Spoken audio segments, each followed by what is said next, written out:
I have one request for all of you. Think of the person who gave you the holy name, the first person you met, or the first devotee that gave you the holy name. Just think of them and appreciate them, and you can thank them in your mind, because it's probably because of them that you're here right now. So just appreciate them. It's really good that you just can forward to your Facebook page. Live right now? Yeah, it's live. Everyday live. I mean, right now in real Right time? now, in real time. How? What do you do? Yeah, we can. Sure. It's live. So I don't have to broadcast it, you can broadcast it? Yeah, we can, You can but share you that can share on to your your Facebook. How do I? You have your phone? Yeah.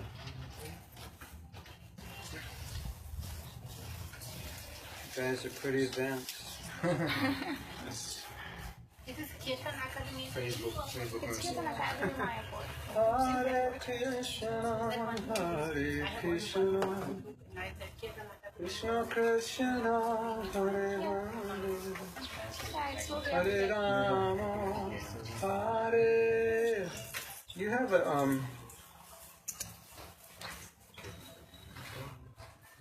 You do.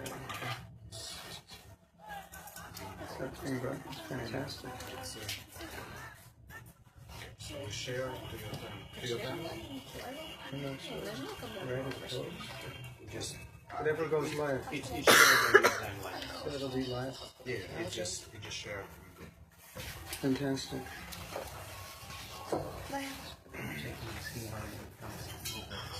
Do you have a input? Because you could take input out of here just for fun. But it is short. We have microphone, but it is short. We should get I again. mean, for my English, so you don't Now need. it's live. You don't No, English we need. But if you Again? record, then I'm recording it. When you Yeah, start. yeah, please wait. Before, after Kirtan I started. Mahatma Prabhu. To Facebook. Anando. This is for video. Shadvaita Gadara Shabasiri Goma Pravinda. Hare. The only problem is all my notes are on that phone. No, so you can use phone completely. No problem. You sure? Yeah. We already forwarded, so now you could just. Oh, okay. Super. Hare Krishna, Hare Krishna. I want to tell you a couple stories. The first story, I'd like you to do a visualization. Imagine it's 1968. You're 18 or 19 years old, and you're living in Haight-Ashbury. And you are a full-on hippie. And you have now become a devotee. So before you were a devotee, you were getting high every day. You had a different girlfriend or boyfriend every few weeks. You were living in different places every few weeks. You didn't really have a place. You were just hanging out, playing your guitar, singing. And now you've become a devotee. Then all of a sudden, one day, Malati finds some Jagannath deities in his store. She doesn't know what they are, but they're from India. So she takes one and shows it to Prabhupada. And Prabhupada sees it and he pays obeisances. And he says, "Are there any more?" And she said, "Yeah, there were 2 others." Prabhupada says, "Go get them." She gets them. She doesn't know what they are. And Prabhupada says, "Lord Jagannath has come, and we need someone to carve larger deities." And so happens that her husband can do that. And her husband carves these deities, which for us as Americans look something like maybe Indian, like or some primitive kind of what we call totem pole. You know totem pole? You know, different faces on it. It's nothing like we've ever seen before. And then Prabhupada says, "This is Krishna." And then he gives us this process of worshiping, which we've never seen before, and tells us to feed these figures and wake them up and bathe them and dress them. That's like a pretty big leap of faith. Now, fortunately, you've taken so much LSD that you could believe anything. So it's not a big problem. But you have absolute faith in Prabhupada because you've never met anybody like him. And whatever he says, you accept. And so if he says this is Krishna, you accept it. But you have absolutely no realization that this is Krishna. All you have is faith and a process. And so you have a process of deity worship and faith that your guru said, this is non-different than Krishna. Krishna is here. And you do it. And what happens? You do it every day. And what happens after a while? You start to become attached to what you thought was just a piece of wood. And you're worried about feeding Lord Jagannath and clothing him and buying new jewelry and learning how to cook better and so on. Right? That's what happens. And at some point, mysteriously, you've become attached to what you thought was a piece of wood, like it's God. Amazing, right? Now I have to tell you another story. This is for me, this was one of the high points of my career as a devotee.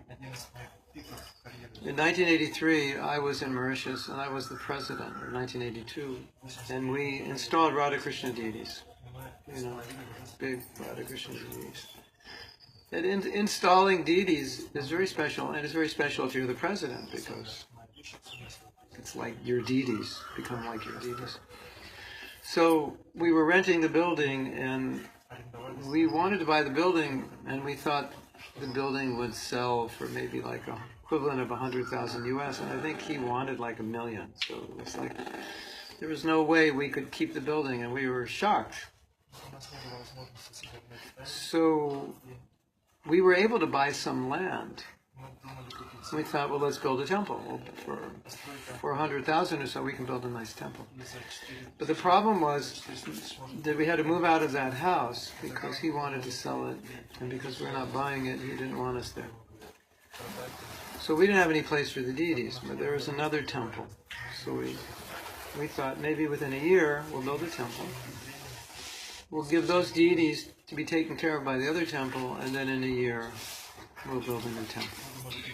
Which is kind of an awkward situation, because normally when you establish deities in a city, they stay in that city, right? You don't give them away, normally.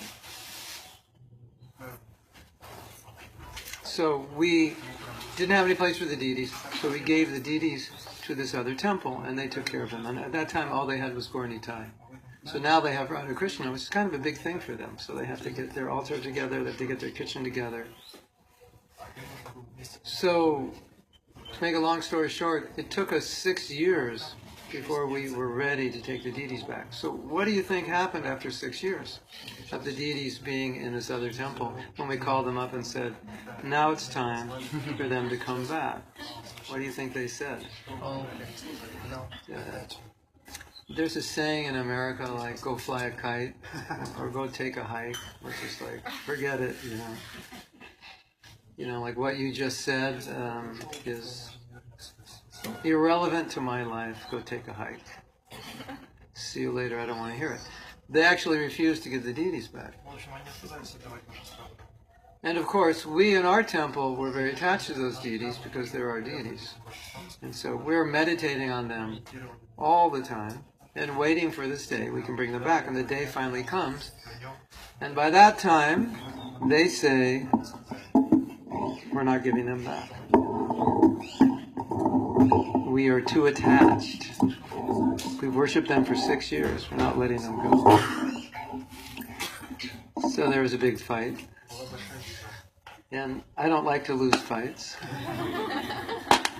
And somehow or other, we won. with great reluctance they brought the deities, and with great feelings of separation they had to relinquish the deities. So there was a lot of emotion over these deities from both sides. From our side it was meeting, from their side it was separation. And I was right in the middle of this whole thing.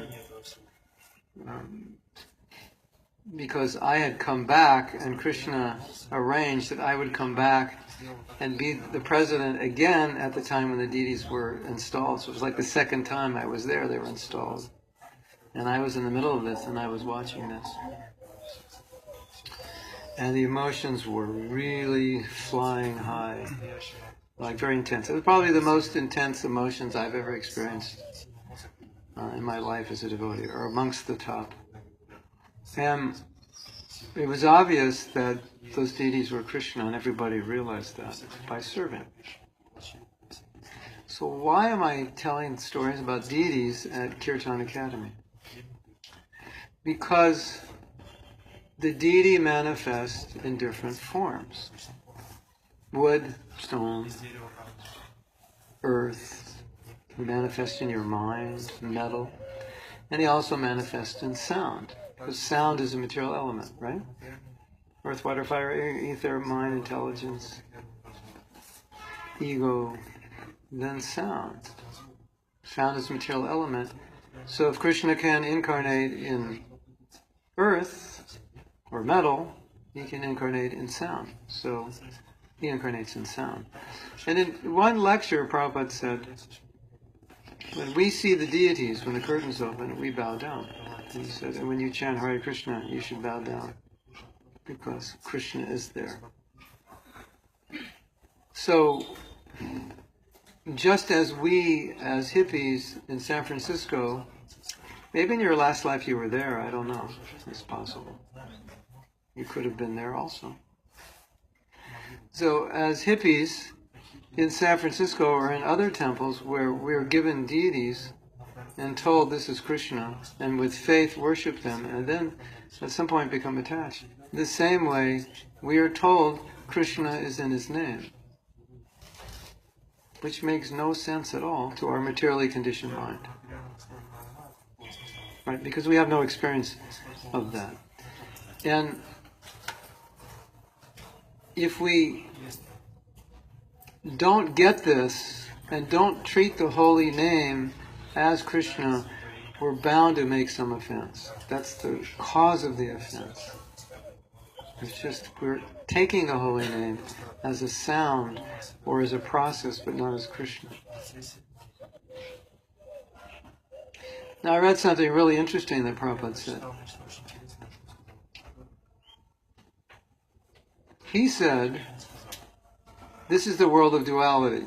So in the world of duality, you and your name are different, right? You and your qualities are different. You and your form are actually different. We're the soul. And then Prabhupada said, in the spiritual world, there's no duality. So name, form, qualities, pastimes, there's no difference. In the material world, name, form, quality, pastimes, there's difference. I think of your pastimes, but that's not the same as being with you. You know, you're traveling, you're away from your family, and then you say, well, just put a picture on the altar. I'm in my picture, and chant my name, and we'll be together. Doesn't work. You're not your name. Well, it works if you're transcendental. If you're a pure devotee, it works.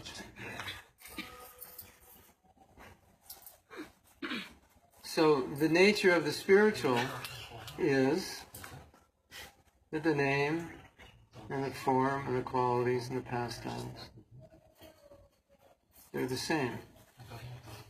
Isn't that interesting? The name is the form. Now Prabhupada said something really interesting about this. He said, intellectually you could never understand this. So I will request you, don't try to understand what I just said, because you'll be wasting calories, brain calories, that you won't understand. Prabhupada said, you cannot understand. It's just intellectually, here I am, physically, you are in my presence. And if you go home and say, Mahatma Prabhu, I'm not there. You can't have my association. If you say apple, you don't get an apple. If you say water, you don't get water. So how is it that there's no difference between Krishna's name and Krishna? Now we're all thinking, Krishna's name is nice, but if I could see Krishna, that would be amazing, right? You've all thought like that, I'm sure. Raise your hand if you haven't thought like that. Something wrong with these guys. If I could just see Krishna, a lot of devotees think, I have so many problems, but if I could just see Krishna, all the problems would be gone. And every day we're seeing Krishna in His holy name, and we don't realize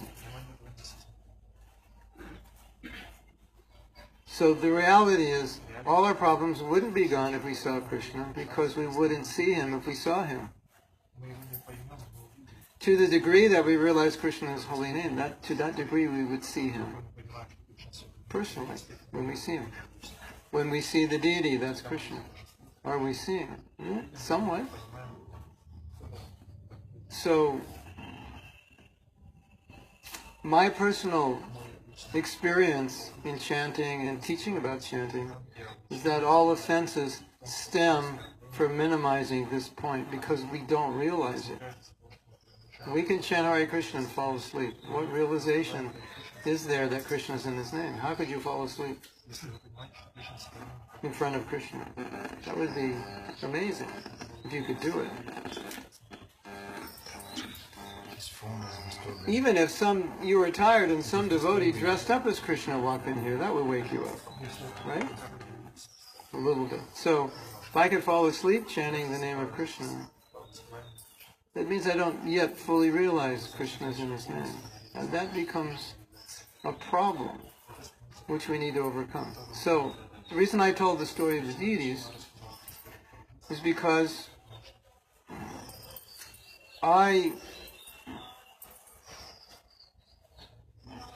my understanding is that when we chant, we have to treat the holy name as Krishna, whether or not we realize it. We have to honor it and worship it as Krishna, whether or not we realize it. Otherwise, we'll tend to make offenses. We'll tend to minimize it.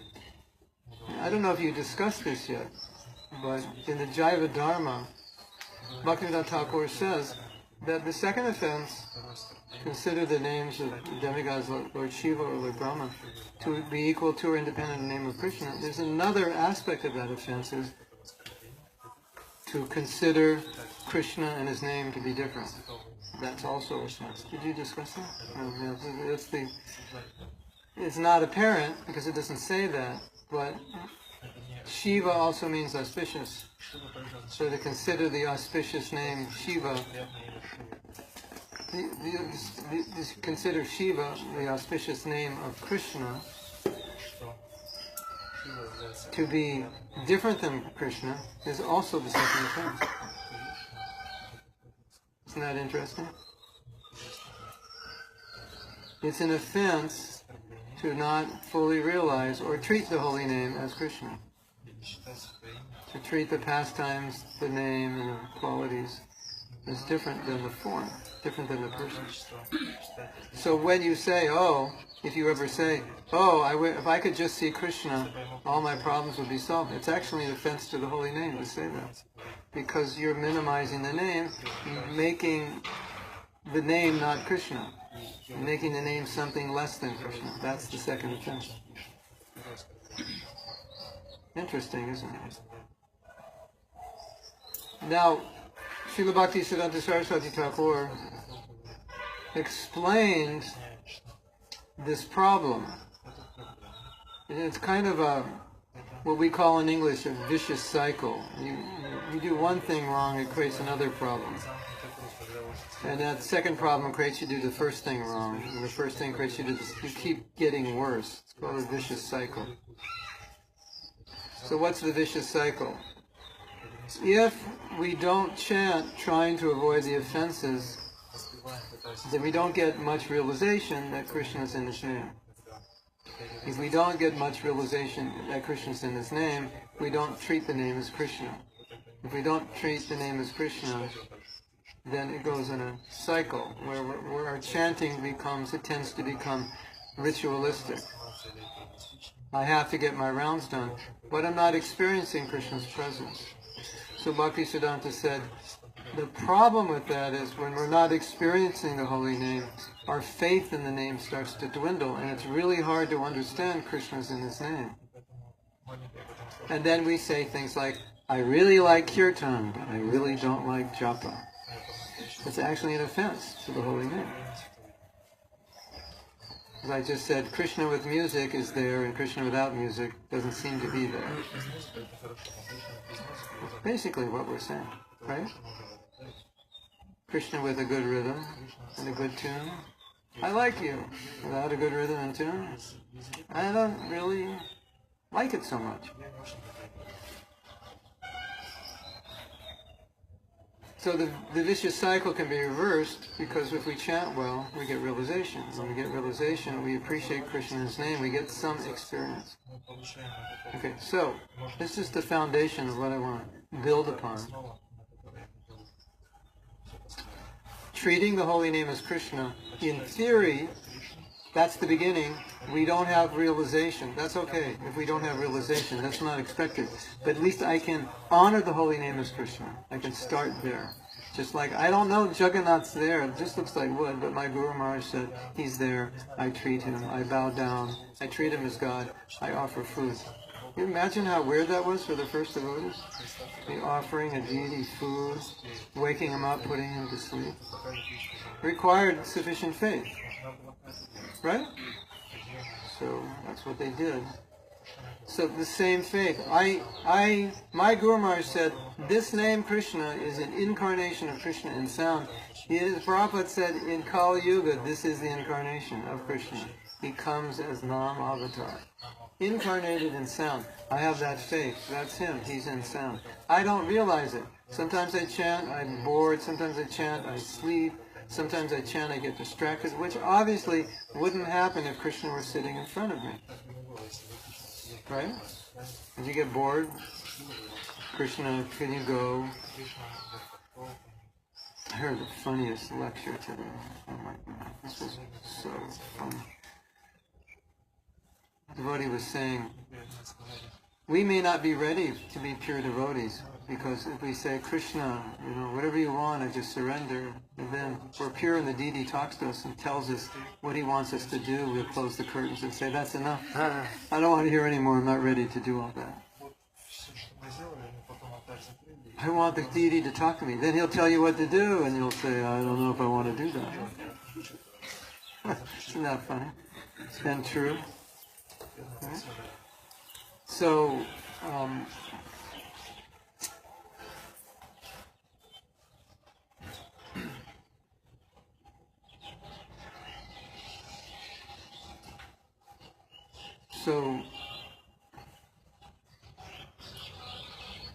my Guru said Krishna is in His name. It doesn't make sense to my head. I have no experience of that. And it doesn't make sense to my heart because I'm not feeling that. How do I get over that? Just as we learn to worship the deity, we learn to worship the holy name by accepting this is Krishna, and when I'm chanting, I'm with Krishna. And therefore, I honor the name as Krishna. Even I have no realization, I honor the name of Krishna. And that's how I get realization that Krishna is in His name, by treating the name as Krishna. If I treat the name according to my realization, how do I treat Him? This is the problem that I see in my travels in helping devotees improve their chanting. Many, many devotees have taken their japa as something they have to do and something they don't really like to do, but it's a vow. So they've taken it more in a religious way. A religious way meaning it's kind of like a ritual that we do every day, but not done with much realization or much feeling or much attraction. Just more as a ritual. 16 rounds I must do every day. And in doing it more ritualistically, what I've seen for many is that japa becomes a process rather than a relationship. So this is really important. If you're taking notes, write this down. Japa has become more of a process than a relationship. So what does process mean? There are 9 processes of devotional service. What does process mean in our head? Process doesn't mean relationship, does it? Process means a formula. Formula and relationship are 2 very different things. Relationships are more natural and spontaneous. Processes are more regulated, forced. Isn't it? This is the process. Step A, step B, step C, step D. And then you follow the process. Now, even when we're given good instructions about how to chant, some of us processize that. Sit straight, chant this way, chant this direction, here. And then it starts to become a process where the whole focus is, well, I'm just trying to sit properly, pronounce, and hear. And it becomes a little mechanical, right? It can be mechanical, and it can be divorced from the relationship. So I'm doing the process, I'm hearing, I'm sitting properly, and so forth. What about the relationship? If it's a process, then it starts to become a little disconnected.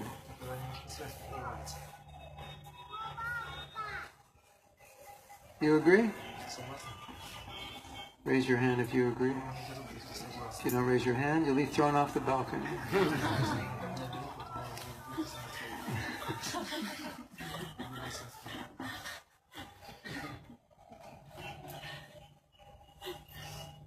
Guru Aparadh.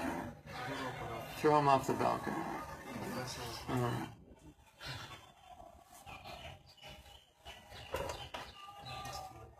Okay, let me tell you something. When I teach about japa, I get many questions. What about this? What about that? What about this? What about that? The majority of the questions are process questions. Is it okay to chant walking? Is it okay to chant standing? Is it better I face the east?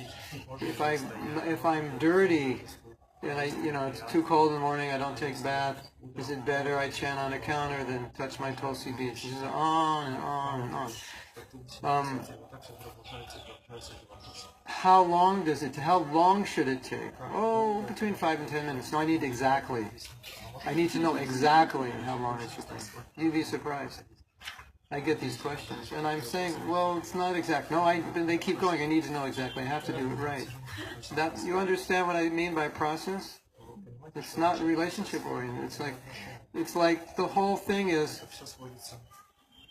what's the exact perfect direction, the perfect timing, and how do I pronounce it? I got to learn the proper pronunciation, which actually some of us can't pronounce properly because of the accents we grew up with.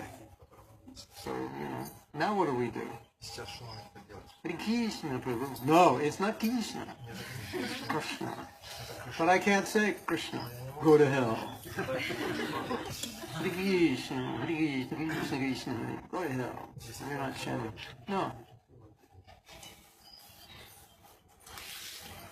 This is one of the most interesting things that I can tell you about process versus relationship. Most of you are not even chanting the Hare Krishna mantra because you're pronouncing it wrong. What do you think of that? Isn't that interesting? I would say the majority of devotees are not actually pronouncing. What to speak of Bengalis? Krishna, Krishna. Lord Chaitanya used to make fun of the Bengali accent, or a certain kind of Bengali accent used to make fun. So you know, Krishna, when Prabhupada said, what is this Krishna, Ramo? So technically speaking, we're mispronouncing.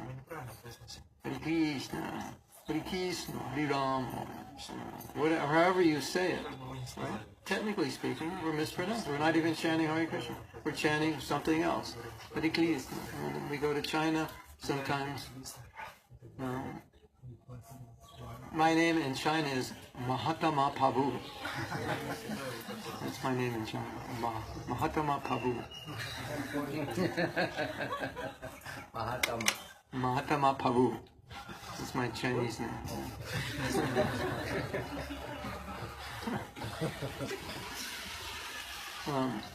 So there's limitations, right? So there's a story. I think this is one of the most interesting things to break this process-oriented chanting. There was a man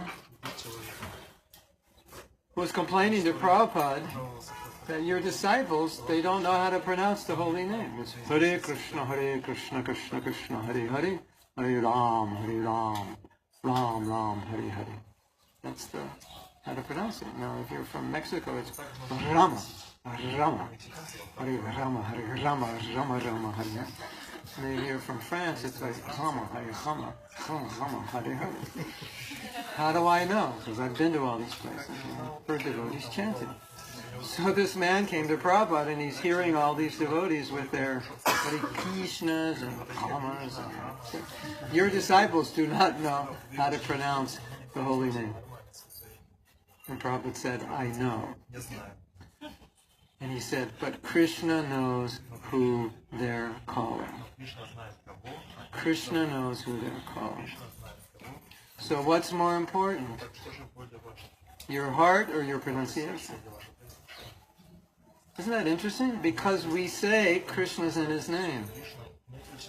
And if you're calling Krishna and mispronouncing it, Krishna's still there because it's not a material process. I'll tell you something else. Isn't that interesting? You find that interesting? I'll tell you something else that Bhaktisiddhanta Saraswati Thakur said.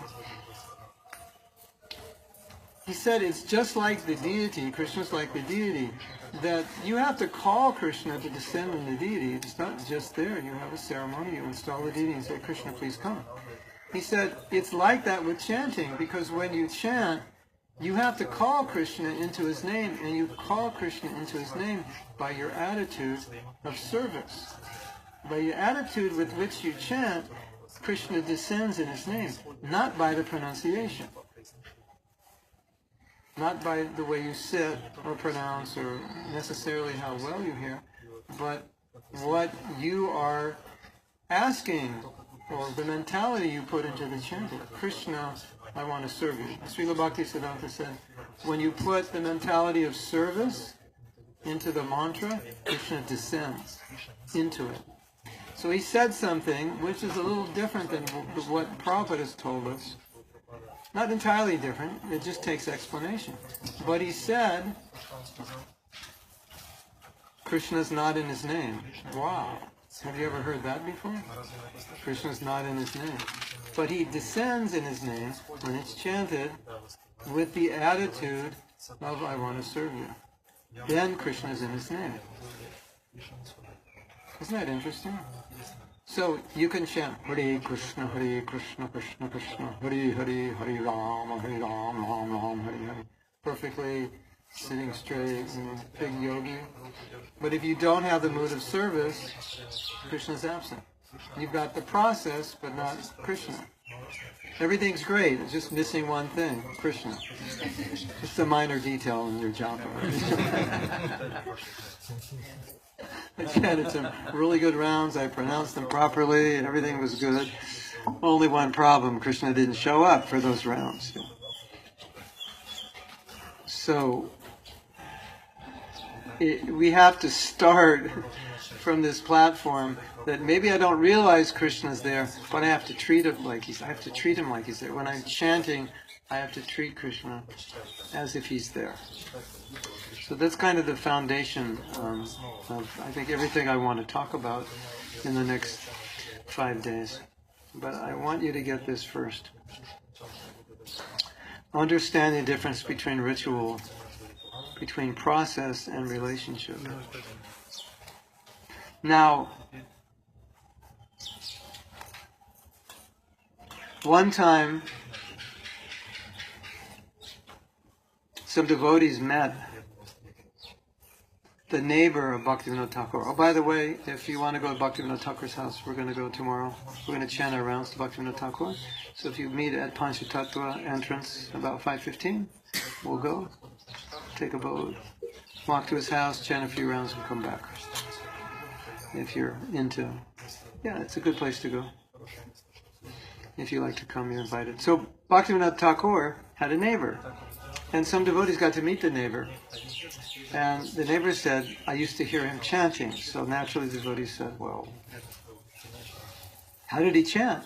And it said he chanted as if he was calling Krishna, like Krishna was outside and he was calling him to come.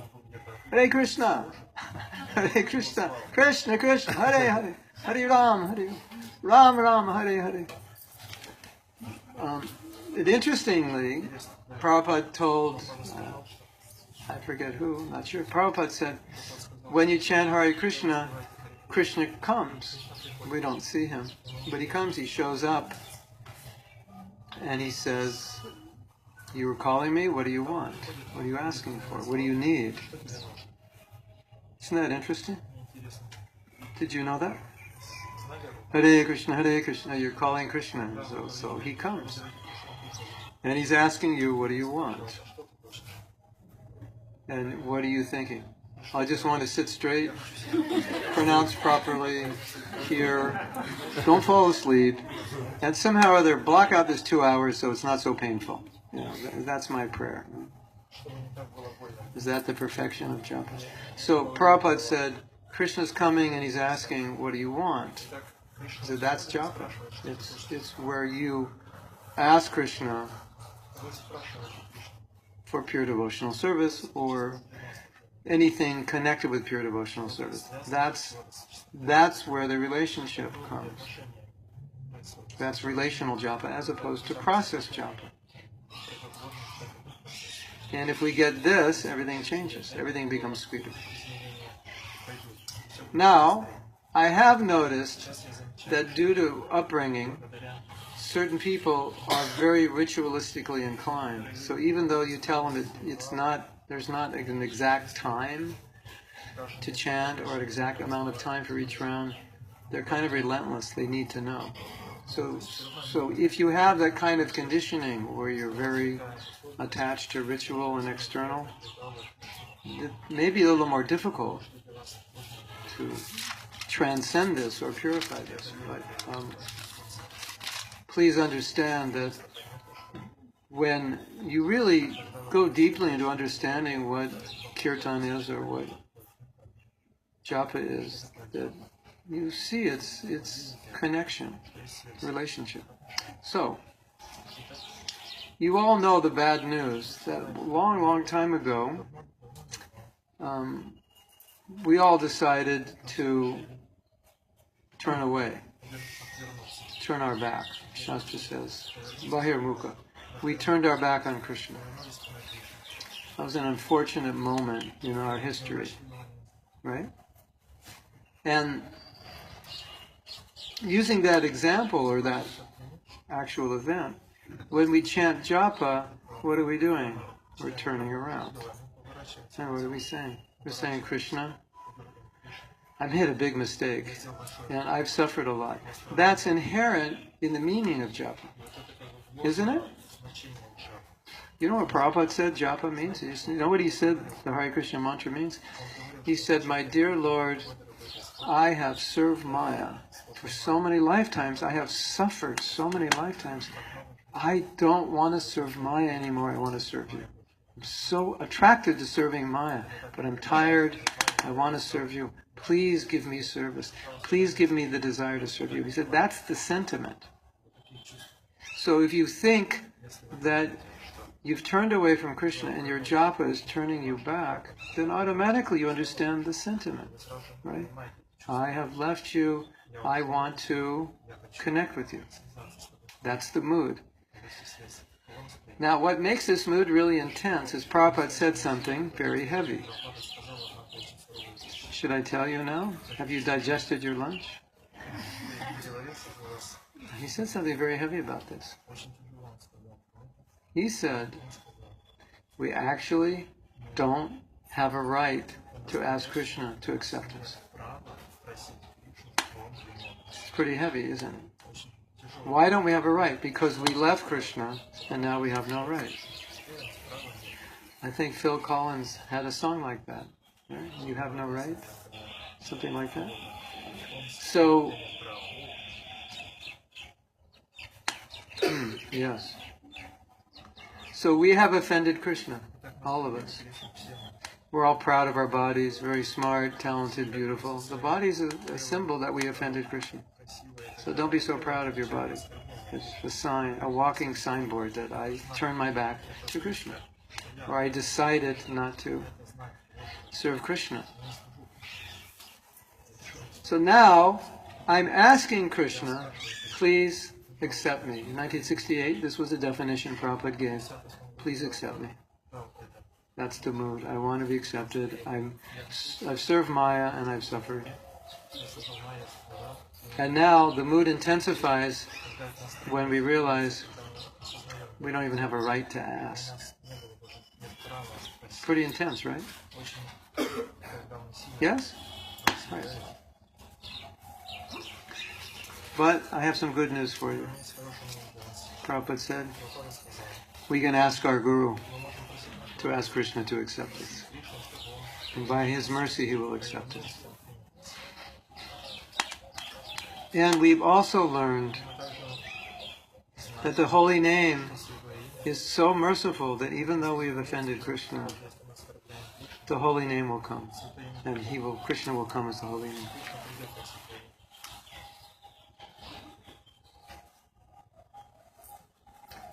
So Bhaktivinoda Thakur said, when you chant the holy name, you should meditate on what the holy name means. These are two meanings that Prabhupada has given us.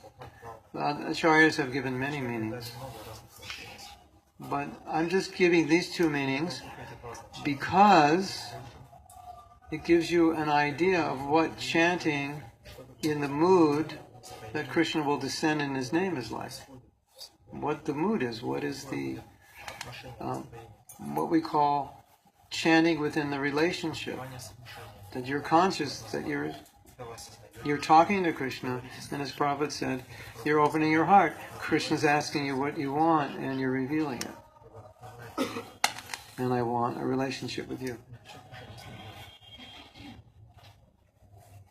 Process, in my experience, process-oriented chanting has at the root this problem where we're not dealing with the name as Krishna. That's where it all comes from. And then we get more into the mood of, this is a sadhana, and I have 16 rounds which I've committed to my Guru. It's a sadhana, it's a duty, and I must finish it. And it's not relational. It becomes dharma. It's not premanam, it's dharmanam. And as our exalted godbrother, who is so responsible for giving so many devotees a taste for the holy name, has said, my dear devotees, how long can you go on chanting without taste? You cannot go on forever without taste. It is not possible. You must get taste. So you can't just go on in process and duty and dharma without connection with the person Krishna, without that mood of prayer where you're honoring Krishna's presence in his name. It won't last. The quality won't be there. The taste won't be there. So in my experience, I feel that the root of all the offenses is this minimization of Krishna in his name. And just taking it as a dharma, as a duty, as a ritual. as something I have to do. I mean, that, it's unfortunate we feel that way.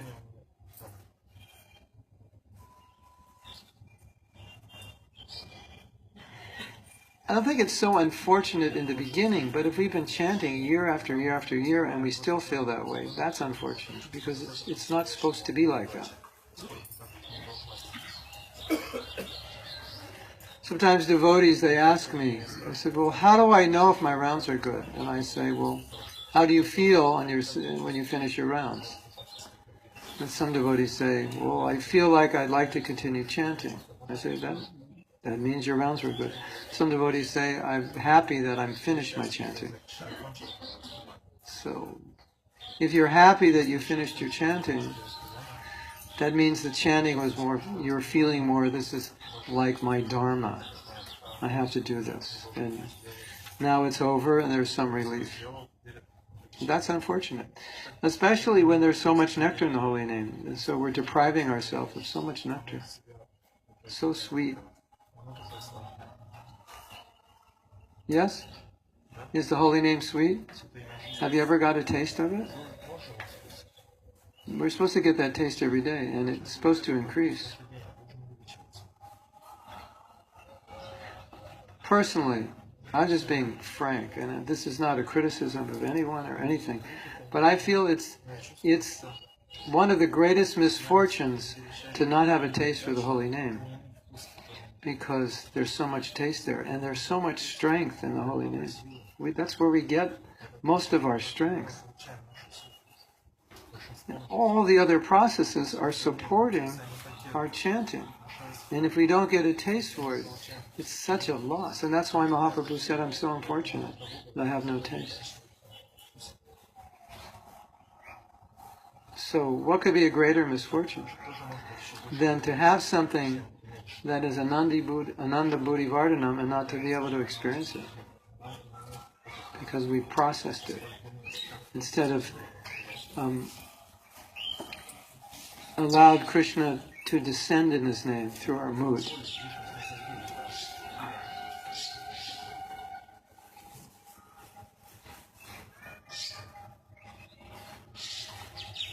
So, is that all right? Does anybody have any questions? Before we go on, do you have any questions on that? Yes? You started to mention about the meaning of holy name by Bhaktivinoda Thakur, like two main meanings. No, Bhaktivinoda Thakur was saying you should meditate on what the holy name means. Well, for Bhaktivinoda, what does it mean?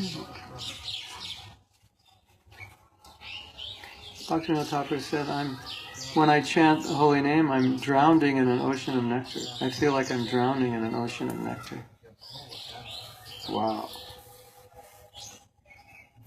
I'll just take a drop. We can go tomorrow and say, you know that ocean you're drowning in? Could you throw a drop my way? That should be enough for me.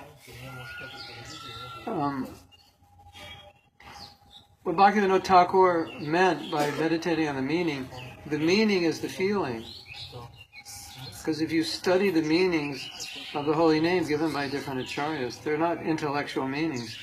They're actually those great devotees' moods in chanting. So, if the holy name means Krishna, please, please, please, whatever it is you're asking for, accept me in a relationship or purify me or whatever, and you're not in that mood, you're not connecting to what the holy name means. Then what does the holy name mean for you? It might mean, let me get my rounds done. But that's not the meaning of the holy name, but that could be the meaning for you. Look, I'll give you an example. I think it was 1975, some devotee wrongly created a kirtan competition, and they hired all these, it allowed all these kirtan groups to come. And some of the kirtan groups were professional, so it was like, American Idol or whatever those shows are. British Has Talent, or that one in Lithuania, what's it called? That Jasoda's on, those. Yeah, have these. you come and sing or your band plays. And so they did the same thing here with kirtan. Some devotee thought, it's going to be a good idea. I don't know why he thought like that. So they had these different kirtan groups, and I guess they had judges. I was here in Mayapur, but I wasn't at that event. But you could hear the kirtan.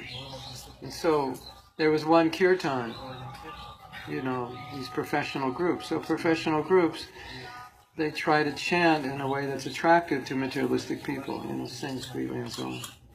Yeah. Bengalis have sweet voices. I was here in Mayapur in 1975, and I was thinking, the Bengalis have such sweet voices, and I'm serious. I walked down Bhaktisiddhanta Road, and there was a shop, and there was a 3-year-old singing, Hare Krishna, Hare Krishna. I'm serious. It was like, the sweet Bengali voice. So you can imagine these professional kirtans, like materially they're really sweet.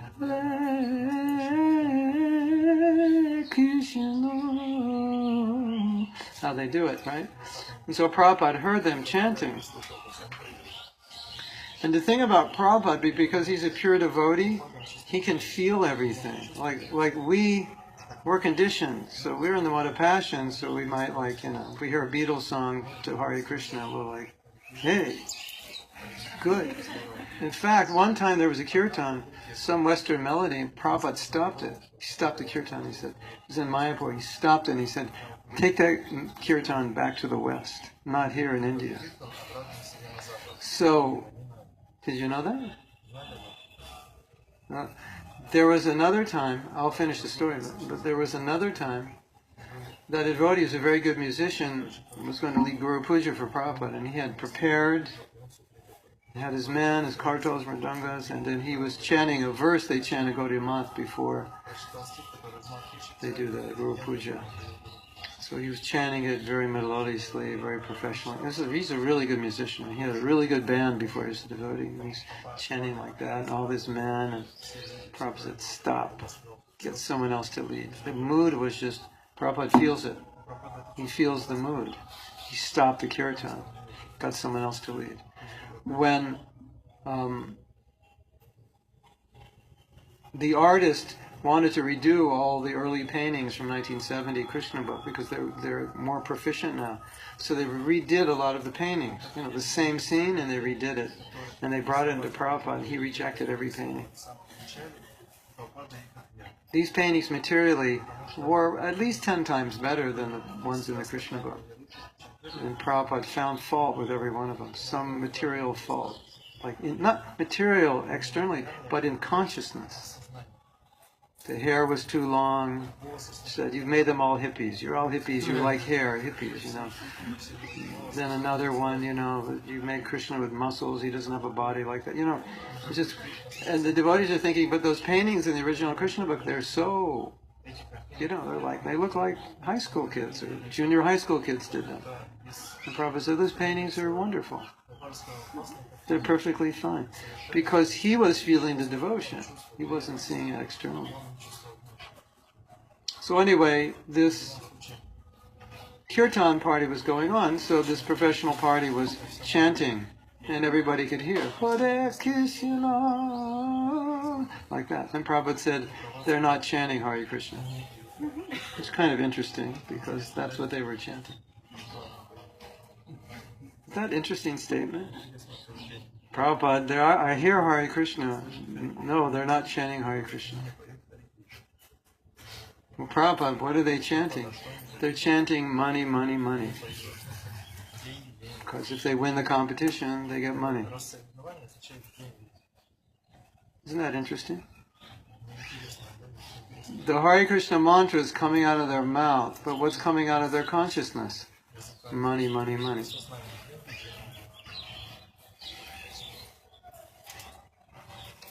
So I have a question for all of you.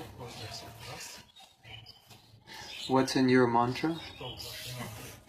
Is it money? Is it fame? Is it this or that? Because Prabhupada is teaching, it's not an external process. The holy name is Krishna, and the Maha Mantra is a connection through prayer. for pure devotional service. So if we're chanting the holy name, but we're thinking money or I want to be God or whatever, then that's not the holy name.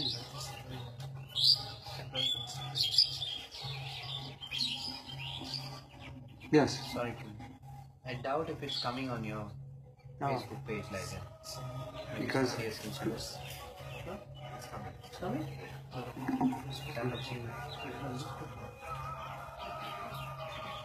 that's my page. Yes.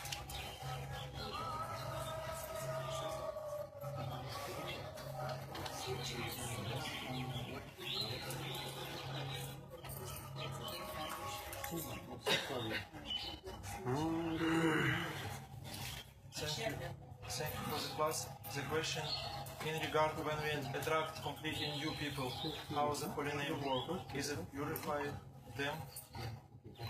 Yeah, okay. We explained this in the park. I'll explain it again. Я снова расскажу. It's an interesting Интересно, tattva. интересно оказывается. Krishna consciousness has many interesting truths. Много интересных. You could spend lifetimes just discussing them. So nice. I give somebody on the street the holy name, На улице дают сюда. and they chant the holy name. Я успеваю, они успевают.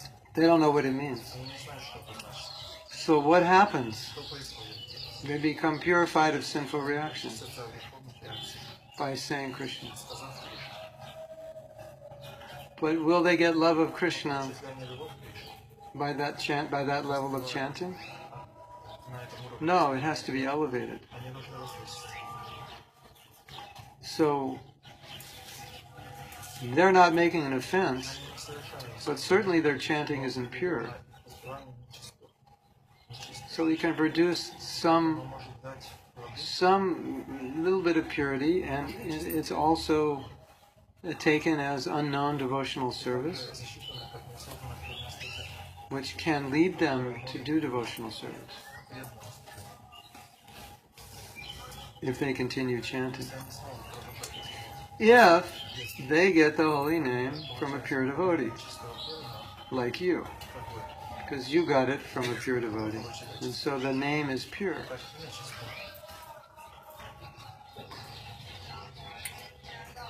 But if you want to develop love of Krishna, then you're going to have to chant without offenses. And to chant without offenses, you have to know what the offenses are. Where the people you give the holy name to, they don't need to know what the offense is because they're not yet seriously taking to Krishna consciousness. So let me explain three principles. Так еще объясню. Offensive chanting Оскорбительное воспевание means chanting committing one or more of the 10 offenses. означает, вы совершаете во время воспевания одно или более оскорбление. Then the second stage, Naamapradha, is chanting with an effort to avoid the offenses, which means you need to know what they are. And lower stage of Naamapradha is also there for people who don't know the offenses, just new people. They're chanting. That's Naamapradha. But if they or we want to advance towards Shuddhanam, then we have to know what the offenses are and we have to avoid them. Otherwise, for non-devotees, they'll just stay on this very low level. Some purity, some bhakti, they're accumulating bhakti sukriti, benefit of devotional service. But if they're going to go further, they're going to need knowledge. Sambandha means you need knowledge. And so you need knowledge how to chant. You need to know who Krishna is. You know, when Prabhupada did the first initiations, you know what the qualification was? What you had to know to be initiated? You had to know that Krishna is God, and you're a servant, and then you could get initiated. Did you know that? somebody, I think it was Kundaraj, said, I want to get initiated. What do I have to do? And Prabhupada said, who is Krishna? He's the Supreme Personality of Godhead. Who are you? I'm a servant. Okay, you can get initiated tomorrow. So, because then when you know that, then you can chant in relationship. And then your chanting can then evolve gradually towards Shuddhanam. But for the average person who doesn't know that, all they can do is Namabhas on a low level. Now, the problem is, when you want to take seriously Krishna consciousness, then you're held responsible for making offenses. Because as we know, when you know what's wrong and you commit the mistake, it's more offensive than if you don't know. So, for us, we need to know the offenses. So Bhaktisiddhanta Saraswati Thakur has said that chanting without making an effort to avoid the offenses is Naamapradha. You're chanting for some material benefit, or you're offending Vaishnavas, or you don't have proper knowledge of Krishna. You think Krishna is like any other demigod. You think chanting is like any other karmic activity or religious activity. Offenses like that. You're using it to counteract sin. All these offenses. You're not taking it seriously. So he said, if you make an effort to avoid those offenses, then you're on Namabhas, second stage. Not that you're avoiding, but you're trying to avoid it. That's a really important distinction. Because this discussion about Naamapradha could become quite depressing when you realize you make offenses. But Prabhupada said it's not, Namabhas is not, or Naamapradha is not that you make offenses. The problem is not trying to avoid. Sometimes you try to avoid and you make, right? Have you ever criticized a devotee? Probably, right? Yeah. Have you done it more than once? Probably. Have you done it a few times today? Probably. So, we know that's an offense. But we do it, and then after we do it, we regret it. And we think, oh, why did I do that? That's not right. So we're going to try to be better. We're going to try to avoid it tomorrow. Or maybe we didn't concentrate today, we're going to try tomorrow. So Bhaktisiddhanta and Prabhupada said, trying is what prevents you from Naamapradha. You're trying. You're just trying. Whether you succeed or not, that may take time, but at least you're trying. Then it's not offensive. So that's encouraging, right? I'm trying to control my mind, but I just had this huge fight with so-and-so Prabhu, and my mind during japa is reeling and I can't control it. You know, I dumped it in ice cold water for a half hour. That still didn't work. I took a nap. That still didn't work. I ate a sweet ball. It still didn't work. Nothing worked. My mind is just disturbed. I had a big fight with my best friend. It's disturbed. I'm trying to control it. That's inattention. But the fact is that you tried, so it's not an offense. And then Srila Bhaktisiddhanta described that Shuddhanam is chanting experiences. And so pretty much on the lower stages of chanting, there's little realization that Krishna is in his name, and the higher stages, there's full realization. So as you advance through Namabhas, you get closer and closer to that full realization. So you start experiencing Krishna in his name a little more, a little more, a little more. And then you finally come to a point where you actually like to chant. Like picking up this bead bag is the most exciting part of your day. Just like this is like so exciting. And you start chanting and you're thinking and feeling like this is like, I am so fortunate to have the holy name. There's nothing better than this. I just do this all day. Wouldn't that be nice? Well, through trying to avoid the offenses every day, This is what happens. Trying to avoid the offenses throughout the day and while you're chanting. This is what happens.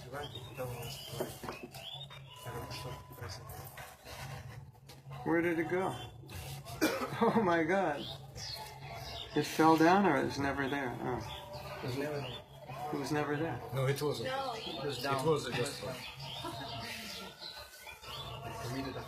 Yeah, my microphone's offending me. It doesn't want to listen. So I've heard all this before.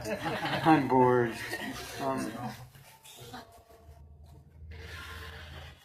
If you treat the holy name as a person, it will transform your japa, and I will explain why. Sometimes we say things like, I have to chant my rounds. Now, if you were with Krishna and Krishna said, you want to go on a walk together for 2 hours? And you said, Mahatma, where are you going? And I said, well, I have to go on a walk with Krishna. That would be really weird. And how would Krishna say, well, you don't have to go if you don't want to. You know, I was just inviting you. If you don't like me, that's fine. Right?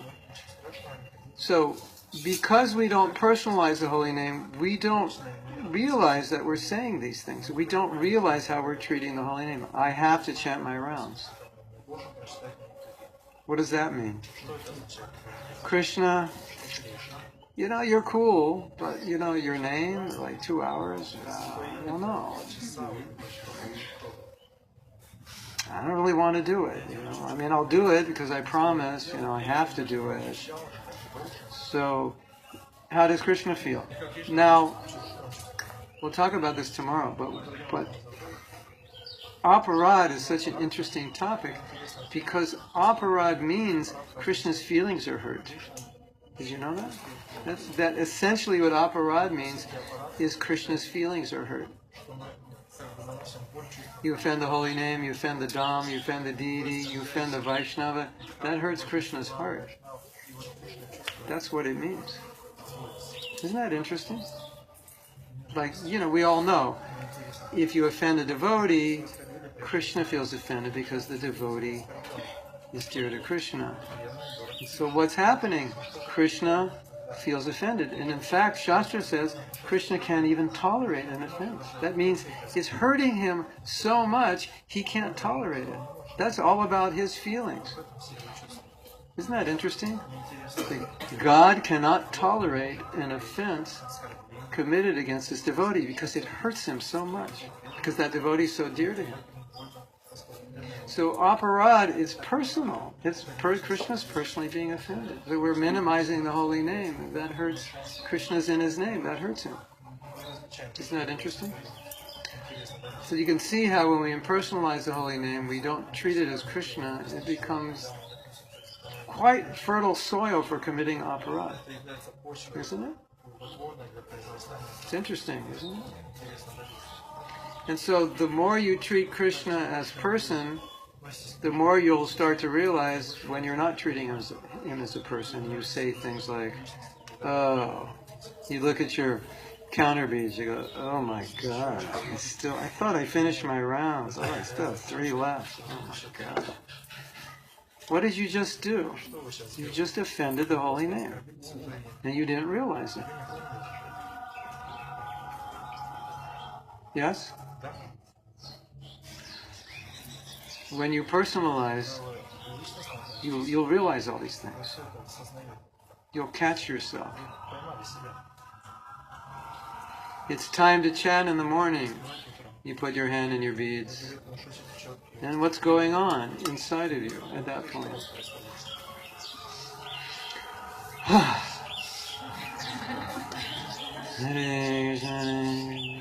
What's going on? What's going on right there? That's not one listed as one of the 10 offenses, but that's a culmination of offenses. It's like, I don't want to do this.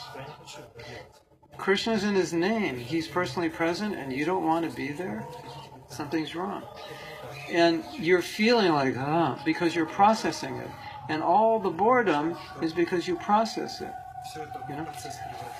I have a theory, and if I were 22 years old and doing a PhD, I would in chanting Hare Krishna, I would do an experiment. I would give 100 people the Coca-Cola mantra, Coca-Cola, Coca-Cola, Coca-Cola, Coca-Cola, and I would give other people the Maha mantra, and I would make sure these people chant offensively. I would tell them how to do everything wrong. I say, I want you to chant this way, and compare the experience. And I believe the experience of the Coca-Cola chanters and the Maha Mantra chanters would be very similar, because they'd be treating the Maha Mantra basically like a Coca-Cola mantra, just an impersonal sound of repetition. Hare Krishna, Hare Krishna. And you see that with new people. Sometimes new people, you give them beads, and after like 3 minutes, they can't chant. They're just, because it's not, to them it's not Krishna. They haven't got there yet. So when we process it, it's not Krishna, and then all those feelings like, oh no, I have to chant my rounds, I really don't want to do this. And you see your friend and you start talking, because that's a lot more pleasant than chanting, right? Now, if you're really good at Naamapradha, this is what you do. This is how you get your rounds done. Take your beads and you talk. And while you're talking, you're somehow in your mind chanting while you're talking. You get rounds done while talking. Have you ever done that? I've done that before. To finish a conversation, and I got a round done. I go, how did I do that? And it's like it's just testimony that it's like we don't like chanting. It's painful. So if I can. So I hope. I mean, that's the main point I wanted to make today before we get into it. Impersonalizing the holy name, not accepting Krishna as Krishna, is really the source of all the other problems. And if we don't address this, by addressing the other problems without this, it may not be complete or as effective. Is that okay? So, we have 20 minutes. Yes? If I love somebody, like if I love my wife, I have to do certain things. So if I love Krishna, I chant my rounds as good as possible, and I prove it that I love him so much. I'm also happy when I'm finished because there are other service to be done. Actually, we went to Sankirtan. When we finished the 16 rounds, we were happy because we could go out. We never went out without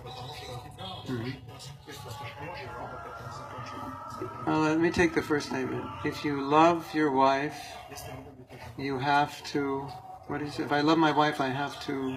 They care. Yeah. So this means we have to do certain things. I would say, if you don't love, I would say, if I were an editor and you just wrote that, I would rephrase it and say, if I don't love my wife, I have to do certain things. If I love my wife, I get to do certain things.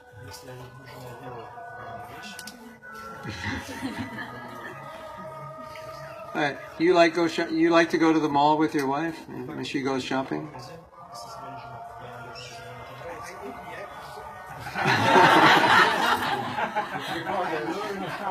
This is a thing I have to do. Yeah. Because it's her desire. Yeah. I have to do it. If I like it or not, it doesn't matter. Yeah. That's being a good dharmic husband. When you first met your I think I can resolve this problem. After you've been married, what you just said is true, But when you first met her, if you were in love, wherever she goes, you go. And you want to go where she goes. So. What? Yeah, it's a symptom of being in love. Yeah, that's my point. The more there's love, the more you want to be, and the more there's duty, it's more like there's a duty of love, So I don't want to undermine the duty of love for my guru that I'm chanting 60 rounds. But Prabhupada said something very, it's very telling. At one time Prabhupada was talking about 16 bad rounds, and he was actually imitating how we chant improperly, So he was, I forget what he was doing, but something, Krishna Krishna, Nam, Nam, Nam, Nam. He was imitating that. And he said, we don't chant that way. They said, that is not chanting. If you chant like that, you will never get love of Krishna. He said, but he didn't want to minimize the fact that we were chanting 16 rounds a day. He said, well, it's good that you chant 16 rounds a day. But he said something quite interesting. He said, you get the benefit of following your guru 16 rounds, but you don't get the benefit of the holy name because you didn't chant it properly. Isn't that interesting? So it's very good, you've kept your vow, but the problem is you're not chanting purely, so you're not going to evolve to Shuddha Nam unless you purify your chanting.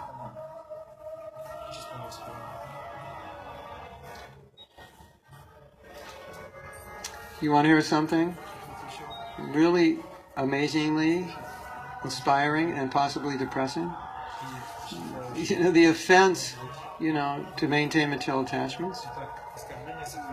Bhaktivinoda Thakur said another way of understanding that offense is to not love chanting Hare Krishna. That's an offense. Did you know that? Isn't that heavy? It's also an offense to not love chanting Hare Krishna. That's one of the offenses. To not have love, attraction for the holy name.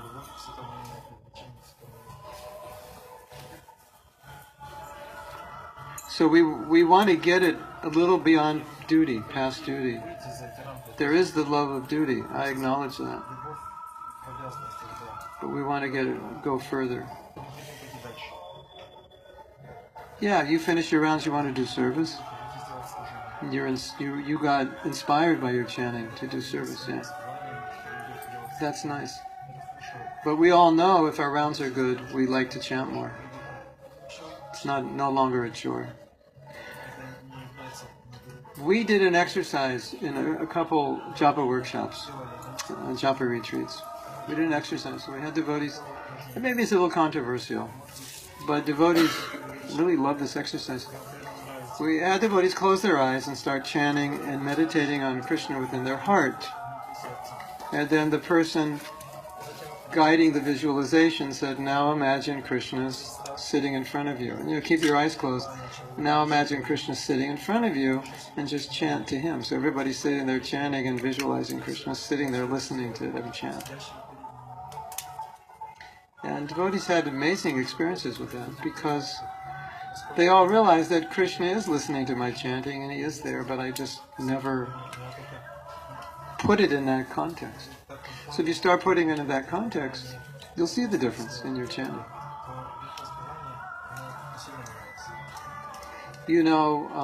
I've taken a lot of walks where I've chanted japa, and I got to a point where I started feeling like Krishna's like I'm going on a walk with Krishna. And I think of all the different places I walked around the world, and I think, yeah, Krishna's like, he goes with me, or I go with him. Yeah. I like that.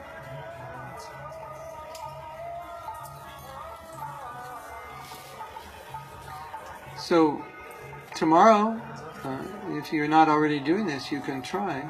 See the holy name as the incarnation in sound, and treat the holy name as Krishna, and see what happens. See if it changes.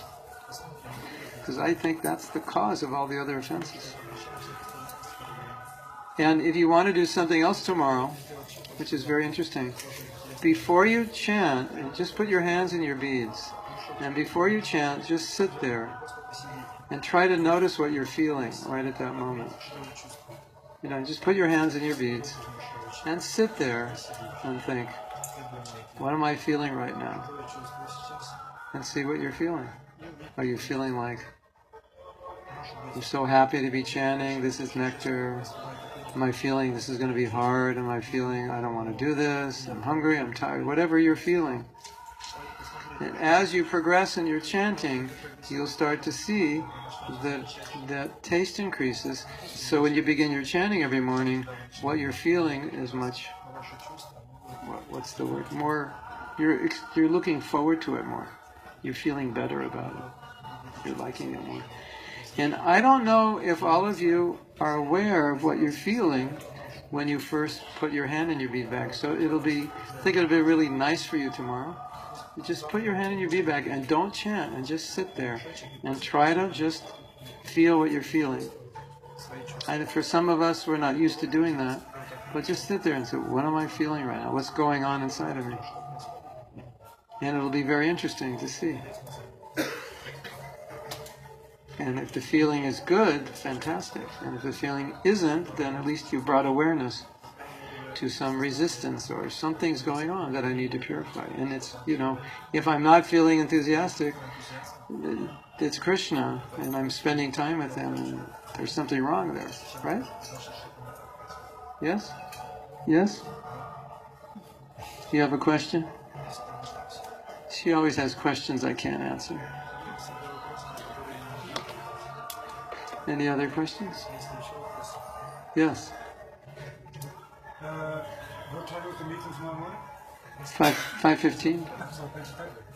Yeah, 5:15, 5:20 at the latest. Yeah. And we just walk up Tarampur Road. We go over, take a boat.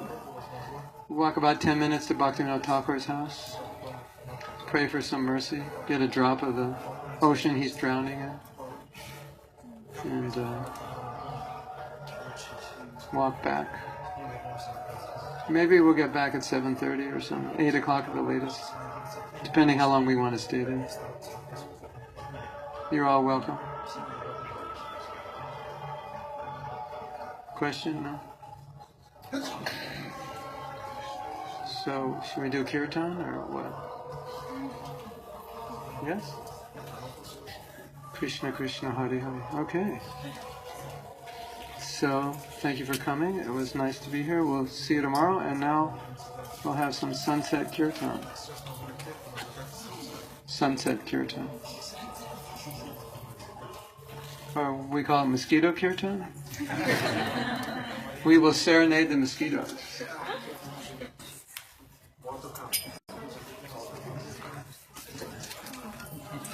No, it's prasadam distribution time. We will feed the mosquitoes.